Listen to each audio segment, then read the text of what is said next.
Tras las controvertidas elecciones presidenciales de Costa de Marfil, Alassane Ouattara y su equipo de gobierno se alojan en el Hotel Golf, un complejo turístico en Abiyán. 800 cascos azules de la ONU custodian el hotel. A su alrededor, las fuerzas leales a Laurent Gbagbo han cerrado todos los accesos. Este lugar se ha convertido en un foco de tensión entre los dos bandos. Las juventudes patrióticas de Gbagbo han amenazado con un ataque. Euronews ha podido acceder al hotel en un helicóptero de la ONU, el único medio posible para entrar. Alassane Ouattara prefiere quedarse detrás de las cámaras. Su portavoz nos responde.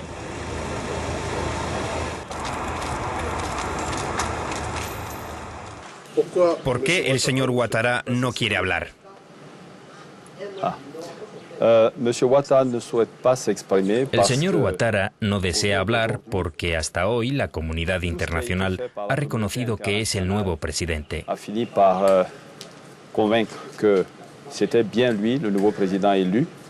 Y no hay nada más que decir sobre esto. La solución de la crisis está en manos de la Comunidad Económica de los Estados Africanos. Estamos esperando la evolución y los resultados de sus actuaciones antes de que él se decida a hablar.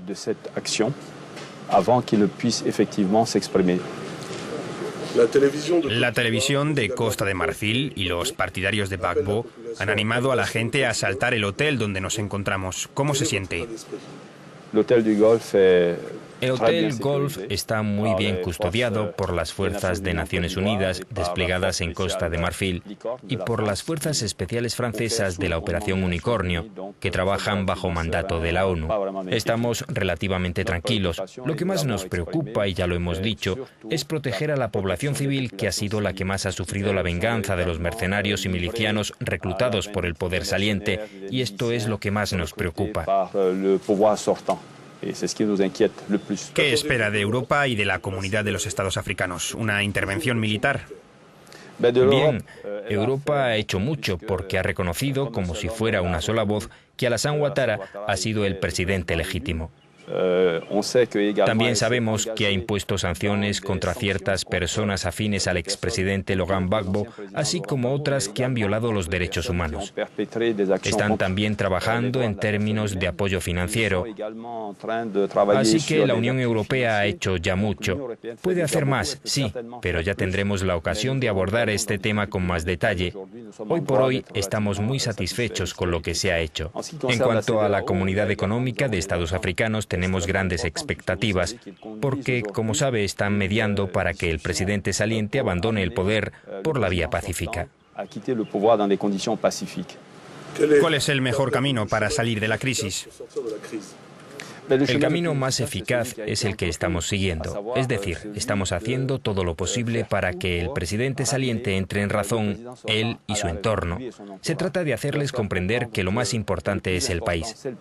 Es verdad que el poder y la ambición de los hombres son cosas importantes, pero la nación trasciende todos los demás intereses, y al igual que nos importa nuestro país, queremos también a nuestro pueblo. Por eso tenemos que encontrar la manera de aceptar el resultado de las urnas y de dejar pacíficamente el poder. Hay cosas que hacer después de eso. Ahora, en cuanto al uso de la fuerza, es algo que no queremos nadie.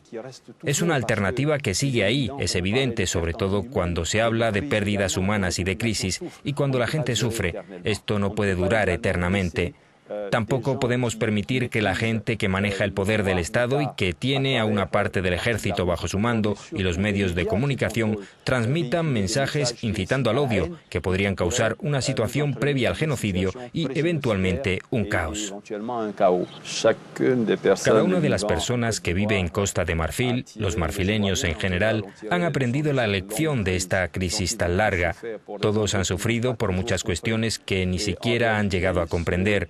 Y en realidad este país es un país de integración de todas las personas originarias de la subregión de África Occidental, de todas las etnias que se mezclan, y es precisamente esta diversidad la que hace que sea un país tan rico. Y si sabemos utilizar inteligentemente esta diversidad como una fuente de crecimiento y de intercambio de culturas, de inteligencia y de riqueza, seremos capaces de traer una paz duradera, que es la fuente y el fundamento de todo desarrollo. Creemos que el nuevo presidente, Alassane Ouattara, es capaz de hacer todo esto.